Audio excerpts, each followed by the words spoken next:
programme pour lutter contre l'exploitation sexuelle des enfants en Côte d'Ivoire, le projet Parle, a été présenté. Enfin, 16 mai 2003, le Maroc est touché par un attentat terroriste, 45 morts et une centaine de blessés à Casablanca.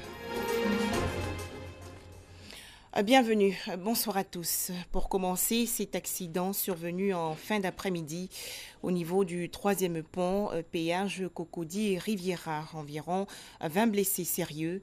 L'indiscipline des chauffeurs de minicar, communément appelés Baka, pointés du doigt.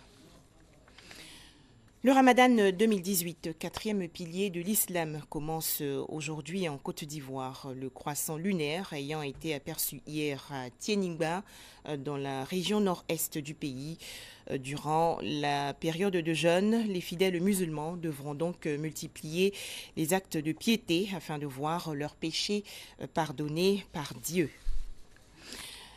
Autre actualité, de nombreux cas de traite et d'exploitation sexuelle des enfants identifiés en Côte d'Ivoire. Plus de 250 victimes chaque année, selon l'organisation non gouvernementale SOS Violence Sexuelle. Et pour lutter contre ce fléau, cette structure a initié et présenté récemment un projet intitulé Parle. Quels sont les points clés de ce programme? On en parle avec nous Sangaré et Dangui Dangui. En Côte d'Ivoire, selon une étude menée par l'ONG SOS Violence Sexuelle, plus de 250 jeunes filles sont victimes d'exploitation sexuelle.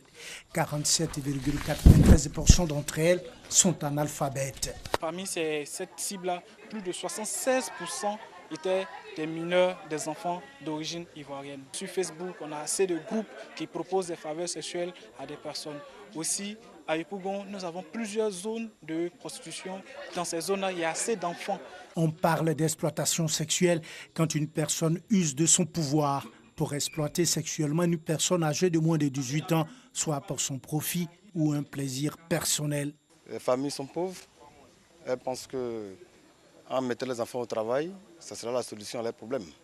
Ils ne scolarisent pas les enfants parce qu'ils n'ont pas les moyens de le faire, évidemment. La petite fille, quand elle a l'âge de 12, 13 ans, 14 ans, on remet les enfants à ces personnes-là qui viennent en ville et qui font subir toutes sortes de pratiques atroces aux enfants. Elles viennent de leur pays et on leur dit qu'elles doivent venir travailler, sans toutefois leur expliquer que c'est ce travail, c'est-à-dire la prostitution qu'elles viennent exercer. Et quand ces filles nous sont référées, nous essayons de retrouver leurs parents pour les faire repartir. Elles vous disent carrément que soit elles reviendront parce que c'est l'argent qu'elles gagnent lorsqu'elles exercent ce genre ce métier. Les enfants victimes de cette pratique s'exposent à des maladies sexuellement transmissibles, voire à des dangers graves et souvent irréversibles. Face à ce fléau qui menace le développement physique, spirituel, moral des victimes, l'ONG SOS Violence Sexuelle suscite un réseau de lutte contre l'exploitation sexuelle des enfants, qui est un programme de participation des enfants en Afrique, bénéficie du soutien financier de l'Agence française de développement. Sa durée s'étend sur 12 mois. Ce projet-là a pour objectif même de lutter contre toutes les formes d'exploitation sexuelle en Côte d'Ivoire, de réduire au maximum l'exploitation sexuelle et de prévenir l'exploitation sexuelle à travers les renforcements des capacités des officiers de police, les renforcements des capacités des enfants par des activités de formation, d'autoprotection, pour que ces enfants-là même évitent les réseaux de prostitution et ainsi de suite. Ils ont tous nos encouragements, parce que le phénomène, comme je disais tantôt, est phénoménal et nous avons besoin d'être ensemble, surtout en réseau, pour pouvoir éradiquer ce phénomène, c'est-à-dire l'exploitation sexuelle de nos enfants. Créée en 1997, l'ONG SOS Violence Sexuelle est une organisation non gouvernementale de droit ivoirien. Elle a pour objectif de lutter contre toute forme de violence faite aux femmes et aux enfants sur la base des valeurs cardinales que sont le respect, la dignité, la solidarité et l'assistance. Plus d'aide et d'assistance également pour les orphelins de Côte d'Ivoire. Ils se sont réunis récemment dans la commune de Port-Boué lors de la Journée mondiale des orphelins. Ces faibles et opprimés ont ainsi exprimé leurs difficultés. Ils sont au micro de Dangui Dangui. Victoire, aujourd'hui en seconde C, avait à peine 2 ans quand son père mourait. Depuis, elle vit dans une pouponnière. Pleine de reconnaissance envers ces femmes et hommes de bonne volonté qui lui donnent sa chance, Victoire plaide pour plus de générosité envers les orphelins.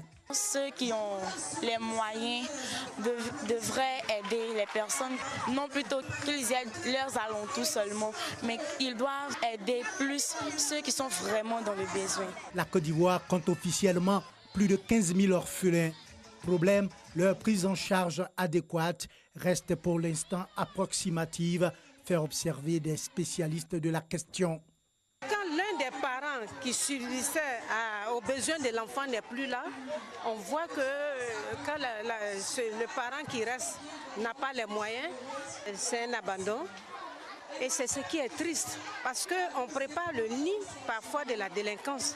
Les autres ont plusieurs problèmes, soit un problème d'éducation ou de mise en apprentissage, soit un soutien à la nutrition ou à la sécurité alimentaire, à la protection, aux soins de santé, à l'abri et soins. Psychosocial, parce que quand il perd un parent, il est mentalement abattu. L'ONG Enfants sans sida est au nombre de ces organisations non gouvernementales nationales ou internationales qui multiplient les dons et autres actions à l'endroit des orphelins et des veuves pour leur donner le sourire. Dans le cadre de cette célébration, il s'agit d'assurer la prise en charge psychosociale de ces enfants. La prise en charge psychologique, il s'agit en quelque sorte d'apporter des conseils non seulement aux enfants, aux orphelins, mais également les tuteurs de ces enfants. Ça me donne de la joie de savoir qu'il y a des personnes qui sont là, qui pensent aux orphelins, qui sont prêts à tout pour les rendre heureux. Dont en vivre et en en vivre aux orphelins et aux enfants vulnérables ont marqué cette cérémonie de solidarité et de sensibilisation initiée par l'ONG Enfants sans sida en collaboration avec ses partenaires dans le cadre de la Journée mondiale des orphelins. Avis aux amoureux de la lecture, le Salon international du livre d'Abidjan se tient du 16 au 20 mai prochain au Palais de la Culture de Treichville. Thème retenu pour cette 10e édition, le livre vecteur des identités culturelles. Au programme, des séances de dédicaces, conférences, ateliers, séminaires et autres débats. Dans l'actualité nationale également, la 3e édition du concours inter-école dénommé Graines du savoir. 2 grands vainqueurs, l'école militaire préparatoire technique de Bingéville qui remporte le tournoi de dictée et le lycée moderne de Koumassi, la compétition de débat. Quelles sont les récompenses d'Angui-Dangui? Le lycée moderne de Koumassi et l'école militaire préparatoire technique EMPT de Bingerville sur la plus haute marche du podium du championnat inter-école. Le premier pour les débats et le second pour la dictée. En dictée, si le candidat de l'EMPT a réussi à surclasser les autres candidats, les finalistes du débat étaient au coude à coude. 126 points pour le vainqueur contre 122. Nous avons trouvé la compétition rude. On ne s'attendait même pas à remporter. Mais on a donné le meilleur de nous-mêmes. Ce qui a milité en notre faveur était notre aisance sur scène. Nous avons des arguments justifiés et nous avons des différents types de voix qui portent, même avec ou sans micro. Je suis fier du groupe pour une première fois. Et ce n'est pas parce que nous n'avons été à la hauteur, mais il faut dire qu'on n'a pas eu plus d'expérience dans le débat. Et c'est ce qui nous a manqué. Je félicite mes amis. Et je félicite aussi l'équipe qui a gagné parce qu'ils ont démontré leur talent, ils ont été à la hauteur, voilà pourquoi ils ont mérité. Des gagnants, certes. Cependant, pour les membres du jury, le niveau des participants reste moyen. En vue d'accroître leur performance aux prochaines éditions, des suggestions leur ont été faites. Graines du savoir est une compétition inter-école. Elle a pour but d'améliorer le niveau de langue des élèves des lycées et collèges. Nous contribuons donc à améliorer les capacités des élèves et des étudiants à travers ces compétitions que nous organisons. Il y a le concours de dictée qui amène les élèves à écrire juste et le concours de débat qui vise à les amener à développer tout ce qui est talent d'orateur pour qu'ils puissent parler aisément devant un public. Pour les prochaines éditions, comme innovation, c'est de pouvoir toucher encore d'autres localités. Nous avons vu là des débats houleux sur des thèmes d'actualité, sur des thèmes centraux. Nous pensons que par ces débats et ces concours, c'est l'occasion toute donnée aux élèves de pouvoir acquérir les ressources nécessaires pour leurs entreprises futures. 8 établissements ont préparé à cette phase finale. Trophées, médailles et ouvrages scolaires ont été remis aux vainqueurs. Un projet pour renforcer la pratique artistique et culturelle chez les élèves de Côte d'Ivoire. École et culture, c'est son nom, prévoit une caravane qui va sillonner les écoles primaires, collèges et lycées du pays du 15 au 30 mai prochain. Les apprenants pourront donc apprécier les spectacles d'humour, de théâtre et de poésie.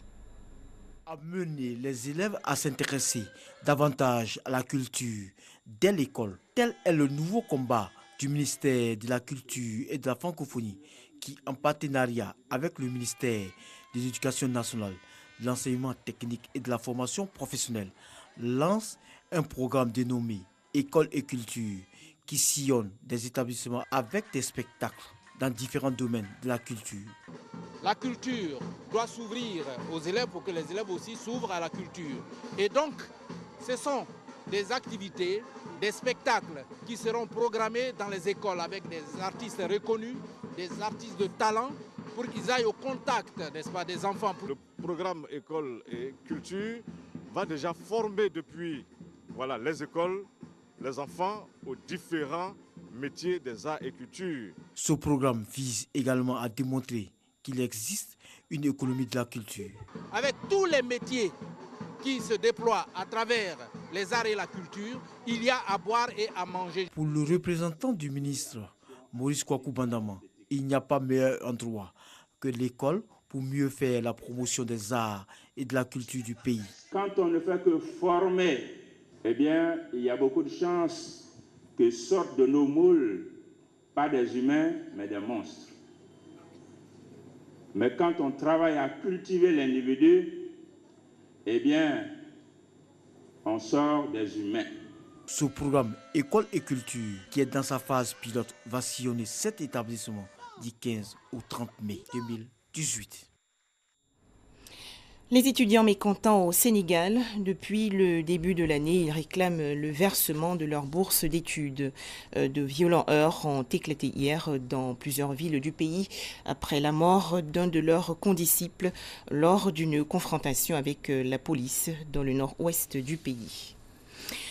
Au Burundi, le président Nkurunziza pourra-t-il se maintenir au pouvoir jusqu'en 2034 ? Ses compatriotes vont en tout cas se prononcer demain jeudi par référendum sur une réforme de la Constitution. Bujumbura a prévu un fort déploiement sécuritaire par crainte que des groupes rebelles n'essaient de perturber la consultation. Enfin, 45 morts et une centaine de blessés à Casablanca le 16 mai 2003. Pour la première fois de son histoire, le Maroc est touché par un attentat terroriste. Cette tuerie est menée par des jeunes issus du bidonville de Sidi Moumen. Mais qu'est-ce qui a motivé cette attaque ? Les explications de Dangui Dangui. Du vendredi 16 mai 2003, aux alentours de 22 heures, une série de 5 attentats suicides a secoué la ville de Casablanca, faisant 45 morts et plus d'une centaine de blessés. Les lieux visés étaient le théâtre d'événements sanglants sans précédent. Au consulat de Belgique, à l'hôtel Farah, à la Casa Espana, au cercle de l'Alliance juive et à l'ancien cimetière juif de la métropole. La guerre était lancée ainsi contre les réseaux terroristes. Les enquêteurs assignés pour identifier les responsables avaient relevé que les auteurs appartenaient à la cellule terroriste Salafia Ghiadia, prônant l'idéologie takfiriste. Plusieurs années plus tard, ce ne sont pas moins de 72 cellules qui ont été démantelées au Maroc. Les cellules djihadistes n'ont pas manqué de faire parler d'elles avec de nombreuses tentatives vaines d'attentats déjouées par les autorités marocaines. La lutte contre ce fléau a été appuyée par l'adoption de la loi antiterroriste le 28 mai 2003 par le Maroc. Cette loi trouve aussi ses origines dans les événements du 11 septembre 2001 aux États-Unis et dans la résolution 1373 relative à la lutte contre le terrorisme adoptée par le Conseil de sécurité des Nations Unies. Ainsi, le Maroc s'était engagé, comme d'autres pays, à préparer une législation pour lutter contre le terrorisme. Le gouvernement marocain avait ratifié le 13 novembre 2001 4 traités internationaux de lutte contre des actes terroristes. Le 23 janvier 2003, le Conseil des ministres a adopté et déposé auprès du Parlement un projet de loi contre le terrorisme. Mais le mouvement de contestation constitué par certains acteurs de la société civile, notamment les organisations de défense des droits de l'homme, les syndicats et les partis politiques, a réussi à faire repousser cette loi. L'ambiguïté de la notion du terrorisme et des sanctions pénales alourdies, mais également des sanctions contre l'apologie du terrorisme, les dispositions exorbitantes du droit commun et le contexte juridique international étaient les principales raisons de cette mobilisation contre le projet de loi antiterroriste. Ce n'est qu'avec les événements de Casablanca du 16 mai 2003 que la voie à son adoption à l'unanimité en l'espace de quelques jours seulement par les parlementaires a été ouverte. Aujourd'hui, le Maroc peut se féliciter d'avoir acquis tous les moyens d'anticipation et de lutte contre les réseaux terroristes. Merci de nous avoir suivis.